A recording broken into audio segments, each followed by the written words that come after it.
손실극복 프로젝트 나만 믿고 따라와 2부 시작하겠습니다. 네. 계속해서 김진환 전문가님 그리고 손여로 팀장님과 함께하고 있고요. 2부에서도 종목 진단 빠르고 정확하게 달려갑니다. 1부에서 못다한 이야기, 2부에서 계속 해볼 테니까요. 종목명, 매수가, 비중 그리고 매수 문의까지 남겨주시면 저희가 실시간으로 고민 해결 도와드리고 있고요. 전화 주시면 더 좋습니다. 네. 02-325-8200번, 325-8200번 이용하시기 바랍니다. 자, 그리고 2부에서는 1부에서 없었던 게 바로 히든카드가 있는데요. 히든카드는 아무래도 이렇게 힘든 장에서 수익을 계속 내오고 있고 오늘도 또 이런 게 예정이 좀 되어 있기 때문에 맞아요. 좋은 정보 받아가셔서 네. 내일 또 바로 또 수익 내셨으면 좋겠습니다. 자, 그러면 오늘 또 모멘텀이 있었던 종목이었죠. 하나오션 볼 텐데요.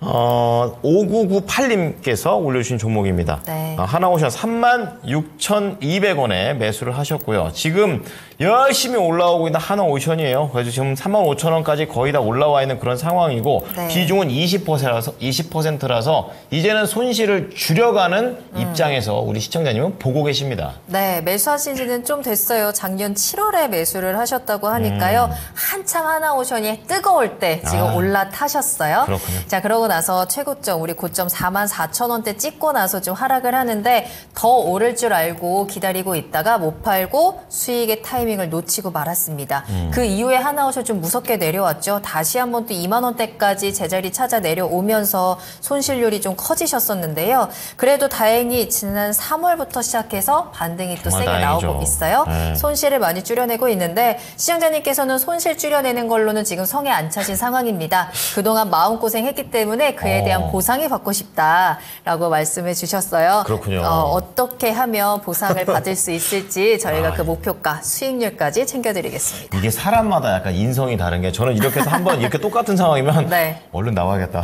이런 생각을 맞아, 먼저 맞아. 하게 그럴 수 되는데 있죠. 네. 이분은 좀 더 공격적이세요. 네. 팀장님 이거 보유할까요 팔까요? 저는 보유하도록 하겠습니다. 보유. 좋습니다. 예, 김진환 전문가는요? 네, 저도 보유입니다. 좋습니다. 네. 자, 수익까지 한번 가보도록 하죠. 자, 팀장님부터 들어보겠습니다. 네, 아마 오늘 아침에 이제 저희 셋을 보면은 이제 많은 시청자분께서 이슈 플로우가 떠오른다라고 말씀하실 지금 거예요. 11시인가 오전? 약간 이런 네, 생각 정확히 11시간 전에 이 조합이었었는데 하루 종일 계셨다는 거죠, 회사에. 거기다 이제 이슈 플로우에서 다뤘던 게 또 하나오션이었습니다. 맞아요. 거기서 이야기를 다 드렸어요. 그래서 설명을 드리겠지만 설명이 부족했다라고 판단되시면은 꼭 이슈 플로우를 유튜브에서 한번 봐주시기 바랍니다. 네. 하나오션 같은 경우는 제가 이제 오늘 11시에는 네. 이제 긴가민가 했었지만은 정기장 마감하고 확신이 더 들었습니다. 왜냐하면 저는 수급을 받기 때문이죠. 일단 하나오션 관련했을 때는 뉴스가 많습니다. 일단 당연히 예전에 작년 7월 달에 강세를 보였을 때는 이제 대우조선해양 시절이었기 때문에 네. 누가 사가냐의 기대감이 올랐습니다. 그 다음에 이제 한화 쪽으로 간 다음에 이제 한화가 이제 조선, 방산, 뭐 이제 우주 항공까지 다 하겠다라고 하면서 이제 하나오션이 이제 방산에다가 잠수함까지 이제 방산 부분까지 하는 거예요. 그러다가 유상증자 뉴스가 나왔습니다. 7월 이후에 1조에서 2조 정도였는데 주주 배정이었어요. 그러면서 약세를 보였는데 그래도 그게 이제 뭐 시설 자금이나 이런 거이기 때문에 기대는 있는 거예요. 근데 네. 주주 배정이기 때문에 이제 희석이 된 거죠. 근데 청약률이 110%가 넘어가면서 하나오션이 일어날 수 있겠다 이런 기대는 있었습니다. 하지만 이런 기대감에 베팅을 하기 위해서는 실적이 반영이 돼야 되는데 실적이 반영되기 시작했습니다. 이제 조선에 대해서는 거의 3개월 가까이 말씀을 드리고 있는데 약간의 이연 가능성은 있지만 차곡차곡 실적이 들어오고 있고 강달러 수혜까지 입을 수 있다는 부분까지 나왔습니다. 그 다음에 하나오션 같은 경우는 뉴스가 또 나왔어요. 해군에서 핵심 전력 무인잠 수상정원 설계를 수주했다는 뉴스가 이틀 전에 나왔고요. 그 다음에 HD 현대랑 하나오션이 해상풍력 사업으로 경쟁 분야를 확대하겠다는 뉴스가 어제 나왔습니다. 그 다음에 오늘 아침에 나온 뉴스가 70조 규모의 캐나다 잠수함 수주 가능성이 나왔는데 잠수함이기 때문에 하나오션이 수주할 가능성이 상당히 높다라고 하면서 오늘 하나오션이 오전장부터 강한 모습을 보여줬는데 수급이 굉장히 이쁩니다. 지금 보면은 4월 5일부터 기관 순매수 꾸준히 들어오고 있고요. 오늘 특히 기관 순매수가 증가하는 모습입니다. 오늘 외국인과 기관의 쌍끌이 순매수가 들어왔네요. 그래서 저는 좀 이런 우상향세가 좀 지속이 될 거다라고 판단하고 있고요. 저는 조선 볼 때 리스크는 딱 하나입니다. 대금의 제때 지급 가능성. 그래서 내가 이 하나오션을 보고 있는데 주가 추이랑 수급을 봐요. 보다가 하나오션 뉴스를 보는 거죠. 하루에 한 번 정도 보면 될 것 같습니다. 그러면서 이제 잠수함을 대금 들어왔고 이제 뭐 잔금 1차, 2차, 3차 들어오는데 갑자기 3차 자금이 뭐 한 달 뒤로 이연된다 이런 뉴스가 나오면 이제 경기를 하시는 거예요. 그러면서 외국인과 기관의 매도세가 나온다고 한다면 그때가 이제 분할 매도의 시기다 이렇게 보시면 좋을 것 같습니다. 제가 손절가는 네. 31,500원 잡아드리고요. 1차 목표가는 제가 좀 짧게 잡아드릴게요. 1차 목표가는 38,000원, 2차 목표가는 44,000원 잡고서 이제 1차 목표가 도달하면은 10%를 파시는 거고 2차 목표가를 도달하면은 5%를 파시는 거고 44,000원 돌파 여부에 따라서 나머지 5%를 드라이빙을 걸어볼 수 있다. 좀 판단해 보도록 하겠습니다. 41,000원, 44,000원이요? 38,000원? 여기는 이제 41,000원 1차 목표 말씀드렸는데 2차 목표가를 44,000원 잡도록 하겠습니다. 알겠습니다. 자, 그러면은 좀 더 가져가시면서 수익을 조금 더 키워나갈 수 있는 관점으로 얘기를 좀 해주셨고, 확실히 이게 좀 일시불로 들어오는 게 아니기 때문에 역시 잘 받아야 돼요, 돈은. 네. 자, 김진환 전문가도 역시 보유 의견을 주셨는데, 목표가랑 손절가, 끝에 나오겠지만, 좀 근거도 좀 궁금합니다. 네.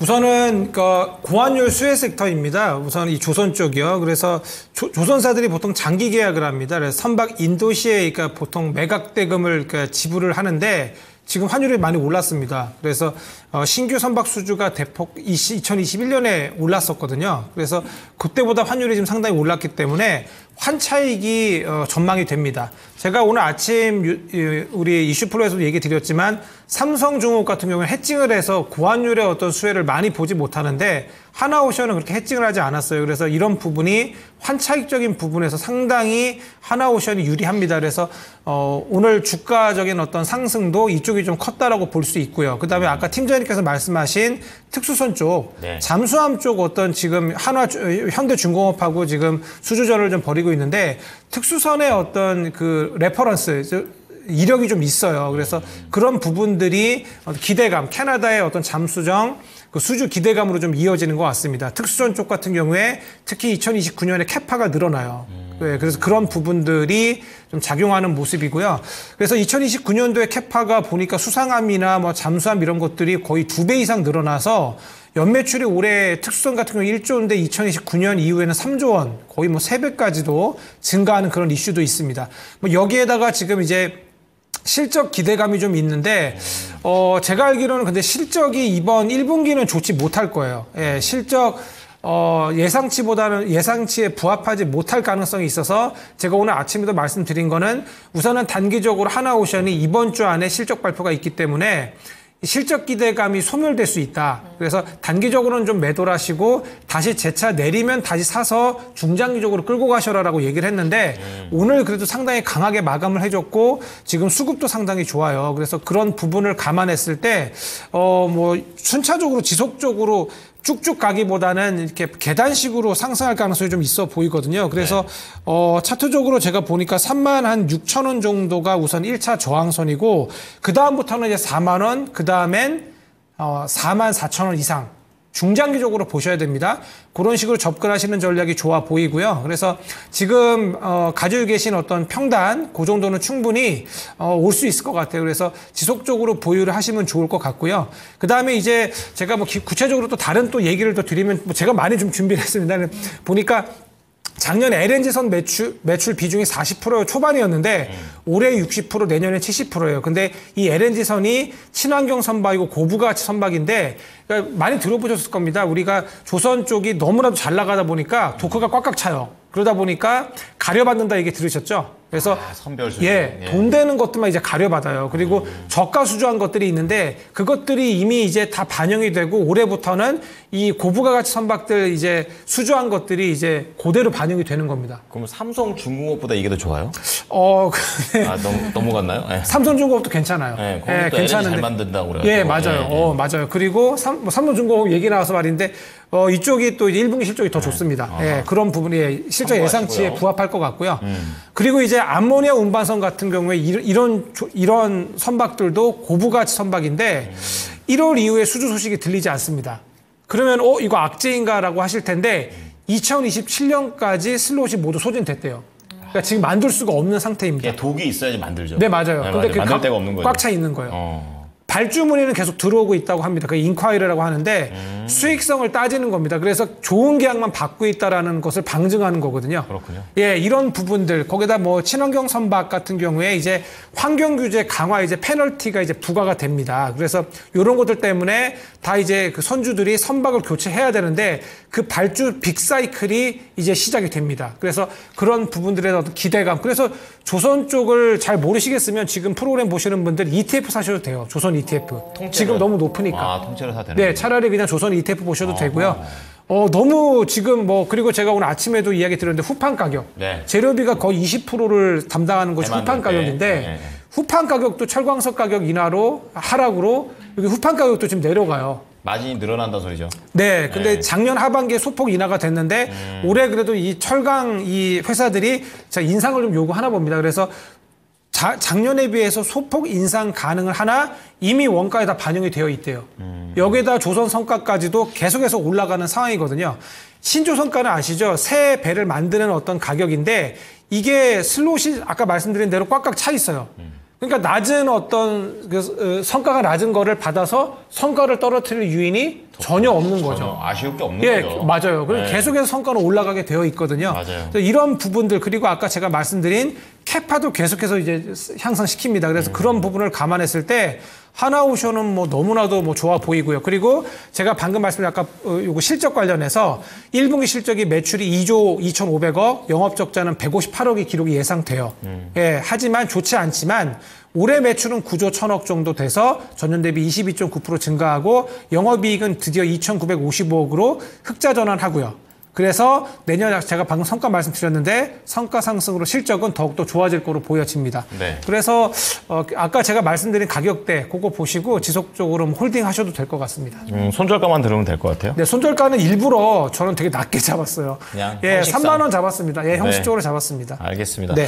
자, 오늘 첫 번째 종목이었죠. 한화오션과 관련해가지고는 업황 자체가 아쉬울 게 없고, 뭐, 아무거나 제일 비싼 걸로 좀 받아들여가지고 배 만들고 있다고 합니다. 자, 손윤호 팀장하고 김진환 전문가 투자 의견 정리 좀 해드릴게요. 네. 두 분 다 보유 의견 주셨고요. 손윤호 팀장 목표가 44,000원입니다. 저 2차 목표가 되겠고요. 손절가 31,500원. 그리고 김진환 전문가는 4만 원의 목표가를 주셨는데요. 우선 1차는 36,000원, 2차 44,000원. 어쨌든 그 범위 내에서 움직여야 된다는 거 알고 계시면 좋겠고, 손절가는 3만 원 드렸는데 너무 크게 신경 안 쓰셔도 되겠습니다. 네, 자 그럼 저희 스피드 종목 진단 출발하겠습니다. 종목명 매수가 비중은 반드시 남겨주셔야 하고요. 네. 어떤 게 궁금하신지 구체적인 상황들 같이 남겨주시면 맞춤형 전략으로 짜드리도록 하겠습니다. 전화 주시면 더 자세히 이야기 나눠볼게요. 02-325-8200번, 325-8200번 전화 상담 이용하시기 바랍니다. 네. 자, 그럼 첫 번째 종목부터 들어가 보겠는데요. 이 종목은 사실 이 섹터, 그러니까 이 테마 자체가 상당히 좀 핫한, 떨어져도 오르고 지수가 올라도 오르는 바로 유리기판 쪽에서 네. YC캠을 선택을 해봤습니다.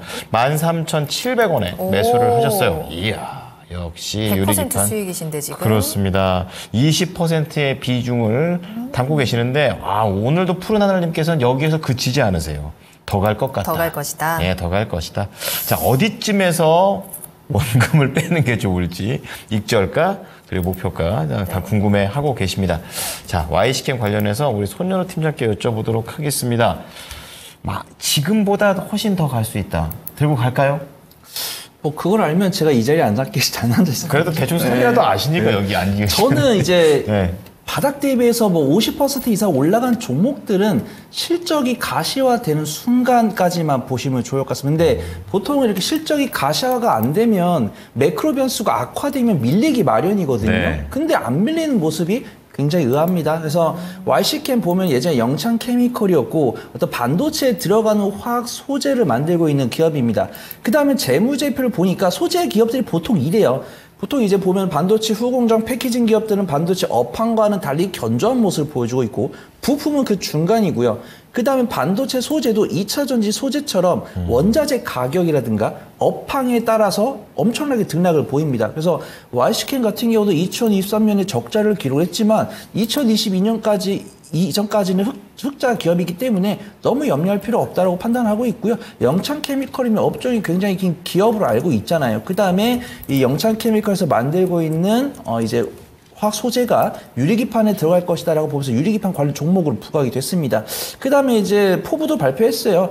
삼성전자에서 용인의 반도체 클러스터 신규 시설을 만든다고 했을 때 이 YC캠도 참여를 한다고 했기 때문에 실적은 발표가 될 겁니다. 근데 리포트 읽어보면은 유리기판이라는 게 아직 그 어떤 형체인지 가시화가 안 됐고 실적도 빠르면 뭐 1년에서 2년 사이, 늦으면 3년 뒤부터 실적이 반영된다고 하고 있기 때문에 대외 변수 악화에 취약해야 정상입니다. 근데 취약하지 않으니까 부정적으로 볼 필요는 없다라고 판단됩니다. 그 실적 가시화가 되고 있는 날고기고 하는 반도체 관련 종목들도 ASM은 실적 발표하거나 TSMC가 실적을 발표했을 때 미끄러졌잖아요. 삼성전자는 SK하이닉스도 미끄러졌습니다. 그러면 제가 뭐 YC캠을 뭐 매일매일 파왔으면은 뭐 YC캠은 당연히 밀리지 않는 기업이다라고 말씀을 드리겠지만 저도 뭐 YC캠을 파고 다니지 않기 때문에 저는 보통 이런 재무 가치랑 이 기업이 갖고 있는 성장성, 그다음에 이 기업이 갖고 있는 성장성이 실적 반영되는 시기를 고려한다고 한다면 대외 매크로 변수가 터졌을 때 미끄러져야 정상인데 견고하게 버티고 있는 게 다행이다. 좀 말씀을 드리도록 하겠습니다. 그래서 기술적 분석을 해야 된다는 거죠. 왜냐하면 이 기업이 향후 3년 뒤에 얼마 실적을 보일지 모르니까 적정 주가를 저는 말씀드리기 어려울 것 같습니다. 그냥 기술적 분석을 통해서 최대한 고점까지 끌고 갈 수 있기를 바라보도록 하겠습니다. 물론 저도 뉴스를 읽어봤을 때 뭐 유리기판 시장이 향후 뭐 5배, 10배 된다는 뉴스는 봤어요. 그러면은 현재 위치에서 뭐 5배를 적정 주가 삼아봐도 된다라고 말씀드리겠지만 이런 것들은 굉장히 위험한 발언이 될 수 있기 때문에 기술적 분석에 입각해서 보시는 게 좋을 것 같아요. 이게 보면은 긍정적으로 말씀드리기 어려워요. 일단 주가는 횡보하고 있죠. 주가 좋습니다. 근데 외국인과 기관은 매도를 하고 있어요. 그럼 이 지지를 개인 투자분들이 시키고 있다는 거죠. 개인 투자분들이 매수를 한다는 거는 이 종목이 못 올라간다는 게 아니고 이 지지를 하고 있는 개인의 투심이 망가지면은 변동성이 극도로 커질 수 있어요. 그러니까 YC캠은 제가 보통 이 종목을 하루에 한 번 봐라 라고 말씀을 드리는데 유리기판 관련 종목들 하루에 2번씩은 좀 체크를 해주셔야 될 것 같습니다. 이 21선과 61선 이탈 여부, 이탈하지 않으면 꾸준히 끌고 가는 거죠. 그래서 제가 손절가는 이것도 워낙 성장성이 있는 종목이니까 TS9을 2개로 나눠드리겠습니다. 1차 TS9을 25,000원으로 잡고요. 25,000원을 이탈하면은 비중 절반을 줄여주시는 거가 좋을 것 같습니다. 그 다음에 2차 TS9는 22,500원 잡아보도록 할게요. 22,500원 이탈하면 전량 익절하신 다음에 나중에 요 아랫단 뭐 10,000원에서 15,000원 사이에서 다시 사셔도 좋을 것 같습니다. 만약에 요 손절가를 이탈하지 않고 횡보를 꾸준히 하거나 다시 한 번 더 반도체 업황이 돌면서 유리기판에 대한 성장성이 돌면은 다시 한 번 더 이제 분할 매도를 하는 거죠. 그래서 제가 1차 목표가는 31,000원, 2차 목표가는 35,000원 잡으실 때 31,000원에서는 비중 10%로 줄여주시고 35,000원에서는 비중 5%로 줄이신 다음에 5%로는 35,000원 돌파 여부 체크해 보시면 좋을 것 같습니다. 네.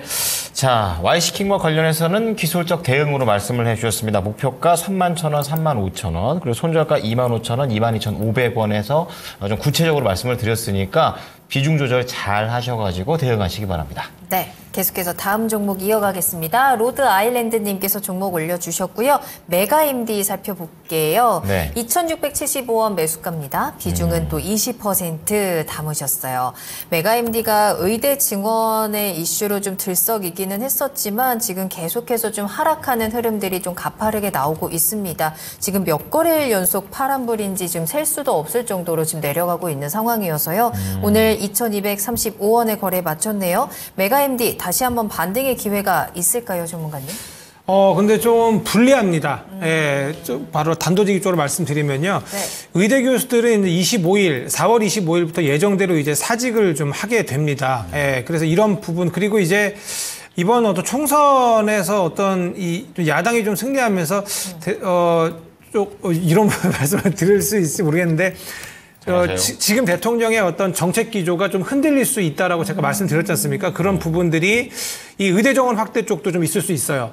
예, 좀 제가 많이 이렇게 희석해서 말씀드렸는데, 그래서 지금 뭐 이 의사협회하고 다시 또 이제 그 의대 정원 이제 다시 원점에서 다시 재논의한다 뭐 이런 얘기도 있었고, 뭐 2,000명이 아니다 좀 더 낮출 수 있다 뭐 그런 것들도 이야기가 나오다가 아니다 다시 뭐 대통령실에서는 뭐 그 후퇴하지 않는다라는 어떤 그런 성명도 나왔던 것 같아요. 그래서 여러 가지 이슈가 좀 있는데, 근데 조금 분리는 해 보입니다. 이쪽 이 의사협회 쪽도 지금 상당히 강경하고요. 그다음에 또 이제 이 의대 정원 확대 관련해서 그 의대생들이 또 이제 총장 상대로 정원 확대 안 된다고 또 이제 가처분을 또 신청을 좀 했어요. 그래서 좀 격화되는 분위기고 이것이 당장 의대 정원 2,000명 확대가 바로 이 정부의 의지대로 되지는 않을 가능성이 조금 있어 보입니다. 예, 근데 뭐 정책적인 부분이고 이제 이런 부분이기 때문에 제가 뭐 단정 지을 수는 없으나 이미 뭐 예를 들어서 뭐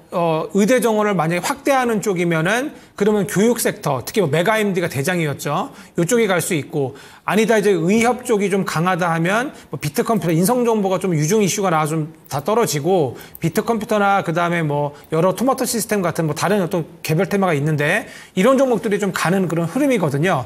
근데 지금 완전히 이 정부 쪽이 조금 이제 강경하게 못하는 상황이기 때문에 메가 MD도 완전히 추세를 좀 이탈한 걸로 보여집니다. 그래서 특히나 또 실적적인 부분도 좀 좋지 않거든요. 메가 MD 같은 경우에. 그리고 요게 테마주로 좀 강하게 움직였지.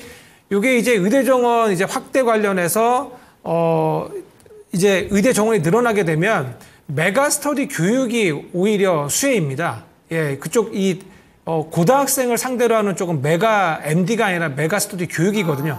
메가 MD는 뭐 편입이나 아니면 뭐 미트나 디트 같은 그런 의학대학원 이런 것들을 하는 그런 회사지 솔직히 전혀 상관이 없습니다. 테마주적으로 상당히 강했기 때문에 그리고 재무적으로도 실적적으로도 1분기 실적이 기대가 좀 되지 않기 때문에 죄송하지만 요거는 그냥 매도하시는 것이 괜찮아 보이거든요. 근데 거의 바닥에는 다 오긴 했습니다. 그래서 다시 뭐 재차 차트적으로 보시면은 좀 끼가 있다고 하나요? 몇 개월마다 이렇게 움직임이 있어요. 뭐 교육, 뭐 테마, 이 AI 교과서 테마로도 움직인 적이 좀 있었던 것 같아요. 뭐 그런 교육 테마로도 움직이고 그런 이력이 좀 있어서 근데 언제 튈지는 또 모르지 않습니까? 근데 4월 달에도 보시면은 한 번은 이렇게 움직임이 있었어요. 요 보시면 4월 16일 정도에 또 한 번 움직임이 또 강하게 났다가 거의 8%까지 좀 상승이 나왔거든요. 그래서 반등할 때 지금 바닥이긴 하니까 반등 대략적으로 한 2,500원 정도까지 한번 칠 때 나오실 수도 있어 보여요. 그래서 분할 매도로 좀 나오시는 게 좋아 보이거든요. 두 번에 걸쳐서 뭐 내일 정도 한번 나오시고 그다음에 반등을 갑자기 줄 때 한번 나오시는 전략 어떨까 합니다. 뭐 정책적인 이슈가 워낙에 좀 지금 복잡하게 흘러가는 상황이고요. 그냥 종목에 대한 차트적인 부분만 봐도 실적이라든지 수급도 좀 어려워 보입니다. 따라서 매도 타이밍 잡아드렸으니까요. 네. 반등 시 분할 매도 꼭 기억해 보시기 바랍니다. 네, 자 다음 종목 한번 가보겠습니다. 유튜브에서 행복하게 님께서 신성 ENG를 올려주셨는데 이 신성 ENG를 2,450원에 10%입니다. 지금 손실 구간인 거고 아마 최근에 사셨으면은 한창 한번 급발진 한번 하면서 올라간 다음에 상승권이 있었을 때 사고 났고 그 다음에 떨어지는 약간 그런 그림이 아닐까 좀 이런 생각이 들고요. 이게 나름대로 2주 전에는 또 1분기 실적이 좀 긍정적인 전망이 좀 있다. 아직 어떻게 실적 나오는지는 모르겠지만 어쨌든 그런 전망이 좀 있었고 뭐 새로운 모듈을 공개한다거나 뭐 공조장치 특허 이런 이슈들이 있긴 합니다. 아직 하지만 지수는 종목은 좀 떨어져가고 있는 상황이라서 2,000원 좀 아슬아슬한 모양인데요. 네. 계속 가져가야 되는 건지 아니면 일시적인 하락인 건지 알아보겠습니다. 팀장님, 신성 ENG입니다. 네, 확실히 저는 신성 ENG를 약간 테마랑 실적주를 구분하라고 한다면 저는 1년 전엔 신성 ENG를 거의 테마 9, 실적 1로 봤습니다. 근데 지금 같은 경우는 이제 5대5는 아니지만 테마 6, 실적 4 정도 된 것 같습니다. 신성 ENG가 이제 실적을 갖추기 시작했다는 거죠. 그래서 지금 보면 이제 반도체 클린룸을 만들고 있는데 반도체 클린룸 매출 비중이 낮다 보니까 태양광 매출 비중이 높았던 거죠. 근데 그래서 태양광 관련 종목으로 움직였습니다. 근데 이제 삼성전자가 뭐 이제 용인이라든가 천안이라든가 이쪽에 반도체 클러스터를 형성하겠다고 하니까 반도체 공정에 필요한 이제 클린룸을 제공을 신성 ENG가 하다 보니까 이제 앵커님 말씀대로 1분기 실적이 정말 잘 나왔고요. 네. 그다음에 증권사에서 보여주고 있는 컨센서스를 본다고 한다면 2024년에 상당히 실적이 잘 나올 것으로 판단하고 있습니다. 근데 물론 이게 결과론적인 내용이지만 신성 ENG랑 뉴스를 매칭을 해보면 오늘 태양광 관련해서 긍정적인 뉴스가 나왔고 뭐 제닛 옐런 재무부 장관이 태양광을 때린다고 했을 때는 그 2주 전인데 그때도 사실 다른 태양광 종목들 대비해서 움직이지 않았어요. 그다음에 신성 ENG가 움직인 시점을 보니까 2월 이제 3월 중순과 말이었거든요. 그러면 신성 ENG는 태양광보다는 반도체로 움직이는 종목이다. 그렇게 보시면 좋을 것 같습니다. 그다음에 증권사 리포트도 꽤 나와요. 앞서 말씀드린 것처럼 신성 ENG가 2024년 실적 턴어라운드 될 거다. 그래서 지금 신성 ENG가 퍼가 30 정도 되는데 2024년 실적 기준으로 했을 땐 퍼가 15까지 떨어집니다. 그 다음에 업종 퍼가 80이니까 저평가 매도를 갖고 있는 거죠. 하지만 신성 ENG의 차트를 보면은 조용히 천천히 하루에 3%, 5%씩 올라야 되는데 하루에 일간 변동성이 거의 10%, 15%씩 발생을 하죠. 그러면 내가 이 신성 ENG를 손 팀장이 업종퍼가 80이고 이 종목의 12개월 선행퍼가 15니까 중장기적으로 갖고 가야겠다라고 말씀드린 신뢰성이 좀 떨어진다는 겁니다. 네. 저평가보다는 뉴스에 움직이는 종목이다. 그러니까 긴밀하게 대응하셔야 된다. 이렇게 말씀을 드리는 겁니다. 수급동향 보면은 괜찮죠. 어떻게 보면 뭐 뒤통수 맞은 거죠. 외국인과 기관이 사다가 최근 3개월 동안 외국인이 매도를 한 거죠. 근데 뭐 외국인이 뭐 신성 ENG가 나빠서 샀다기보다는 뭐 더 다른 유망한 종목들이 보이다 보니까 신성 ENG를 정리하면서 이 종목을 사겠다 이렇게 판단한 것 같습니다. 그래서 제가 뭐 신성 ENG가 현재 이 가격대까지 왔기 때문에 어떤 뭐 극단적인 행동을 하실 필요는 없다고 판단되고 있고요. 이 60일선, 20일선 지지점 일주일 정도 지켜보시고 이탈하면 그때 마무리하셔도 무방해 보인다. 판단해 보도록 하겠습니다. 제가 저평가 매도 갖고 있고 2024년 실적 잘 나오니까 손절가 조금 너프하게 잡아드릴게요. 손절가는 제가 1,900원 잡아드리도록 하겠습니다. 1차 목표가는 2,350원 잡아드리고요. 2차 목표가는 2,550원 잡고서 분할 매도 해보시면 좋을 것 같습니다. 네. 자, 신성 ENG와 관련해서 가격 전략을 다시 한번 말씀드리겠습니다. 목표가 2,350원, 2,550원, 그리고 손절가 1,900원 제시해 드릴 테니까요. 잘 참고해 주시기 바랍니다. 네, 다음 상담입니다. 아이디가 영문 모를 손실님이신데요. 그렇죠. 우리는 도대체 이게 왜 내가 떨어졌는지 알 수가 없죠. 나는 그렇죠. 오를 거라고 생각하고 샀는데. 네, 이제 우리 손실님께서는 매수 문의를 또 주셨어요. SK 스퀘어 한번 살펴보겠습니다. 김진원 전문가님, SK 스퀘어 매수 가능할까요? 라고 하시면서 진단 신청해 주셨고요. 옛날에 좋아하던 지주사 종목인데 더 갈 수 있다면 간만에 들어가 보고 싶어요. 라고 하셨거든요. 지금 차트 보고 계시지만 SK 스퀘어가 정말 많이 올라왔고 계속해서 우상향 흐름을 이어가고 있는 상황입니다. 네. 오늘 83,000원대까지 올라왔는데요. 너무 많이 올라온 거 아닐까? 지금 매수해도 괜찮은 건지 어떻게 보세요? 이슈도 있죠, 오늘. 네, 이슈가 좀 많습니다. 제가 주목했던 거는 하이닉스 시총이 얼마인지 혹시 아십니까? 하이닉스 시총이 지금 124조 4,800억이거든요. 근데 지분을 대략적으로 20%의 지분을 SK 스퀘어가 가지고 있습니다. 그래서 계산을 해보면 24조예요. 그쵸. 근데 지금 SK 스퀘어의 시총은 11조인가 그럴 거예요. 제가 한번 보겠습니다. SK 스퀘어 같은 경우에 11조 1,300억. 네, 11조 1,300억이거든요. 그러니까 SK 요거 말고도 이제 다른 여러 가지 자회사들이 있는데 예를 들어 뭐 팀앤 모빌리티도 있고 원스토어 이런 것들도 있어요. 물론 원스토어 같은 경우는 매각하려고 좀 하는데 뭐 SK 하이닉스의 지분 가치만 해도 24조입니다. 시총 11조짜리 회사가 물론 이제 그렇게 지분 평가를 그렇게 뭐 따져서 뭐 저평가다 그렇게 보는 건 아닌데 이번에도 뭐 아시다시피 이번에 크래프톤의 어떤 지분 블록딜을 좀 해요. 그래서 2조 정도를 마련하는데 현금을 조금 이제 끌어낼 수 있는 그런 부분이 좀 없어요. SK 하이닉스의 어떤 이런 배당 한 1,700억 정도 되는데 분기 배당이 그 정도 빼고는 어떤 다른 곳에서 이렇게 현금을 좀 끌어올 그런 여력이 좀 없어 보이긴 합니다. 예, 그래서 이렇게 지금 크래프톤 같은 경우에도 블록딜을 해서 현금을 마련하고 이것들을 다 어디에 투자하느냐? 다 반도체에 투자하려고 해요. 예, 뭐 사피온에도 투자하고 요런 모습이 좀 보여지는데 뭐 나쁘진 않아 보입니다. 지금 반도체 슈퍼사이클이 2029년, 2030년까지도 진행된다고 하니까 거기에 대한 어떤 투자를 지금 좀 집행하려고 하는 모습이 좀 있어요. 근데 제가 방금 말씀드린 추세적인 부분도 좀 괜찮고 그다음에 아까 지분 가치도 마찬가지인데 뭐 나름대로 좀 나쁘진 않거든요. 아까도 제가 일부에서 제가 이야기 드렸다시피 SK 스퀘어도 이런 주주 친화적인 어떤 부분도 좀 있습니다. 어떤 배당 확대 이런 부분도 좀 있거든요. 그래서 아까 방금 말씀드린 지주사 쪽 관련해서 저밸류 관련 이슈가 있으니까 보실 수 있다고 얘기하면서 아까 삼성물산이나 뭐 CJ 같은 그런 종목들을 얘기했는데 SK스퀘어도 저도 오늘 그래서 오늘 이야기를 드리니까 많이 고민했던 종목이기도 해요.